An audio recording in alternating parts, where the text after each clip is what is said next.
Si vous saisissez lundi dans une cellule et que vous étendez cette cellule en agissant sur sa poignée de recopie, les cellules voisines sont complétées avec les jours suivants.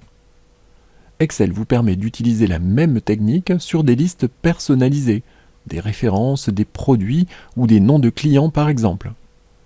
Pour étendre un élément de la liste personnalisée aux éléments suivants, il suffit d'agir sur la poignée de recopie.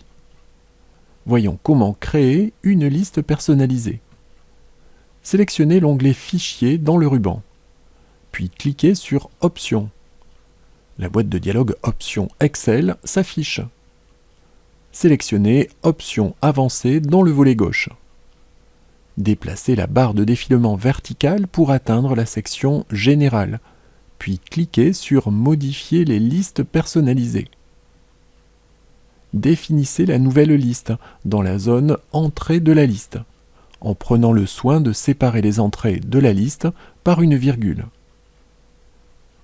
Cliquez sur OK, puis à nouveau sur OK.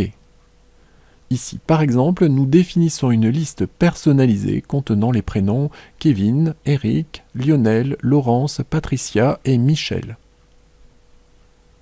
Pour entrer tous ces prénoms dans des cellules contiguës, tapez Kevin dans une cellule et étendez la sélection en agissant sur la poignée de recopie de la cellule contenant la valeur Kevin. Plusieurs remarques pour terminer cette vidéo. Il n'est pas nécessaire de commencer par le premier élément de la liste. Par exemple, si vous insérez Eric dans une cellule et que vous étendez cette cellule, vous aurez les prénoms suivants dans les autres cellules. D'autre part, si la recopie est plus étendue que le nombre d'éléments de la liste, les entrées de la liste sont copiées à plusieurs reprises. Ici, par exemple, lorsque Michel, c'est-à-dire la dernière entrée de la liste, a été insérée, la recopie reprend avec les premiers éléments de la liste, Kevin puis Eric.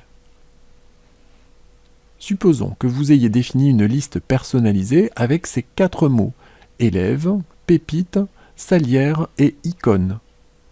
Si vous insérez le premier mot en minuscule et sans accent dans une cellule et que vous étendez cette cellule avec la poignée de recopie, les cellules voisines sont complétées avec la version minuscule accentuée des autres termes. Si vous insérez la version majuscule non accentuée du premier mot dans une cellule et que vous étendez cette cellule avec la poignée de recopie, les cellules voisines sont complétées avec la version majuscule accentuée des autres termes.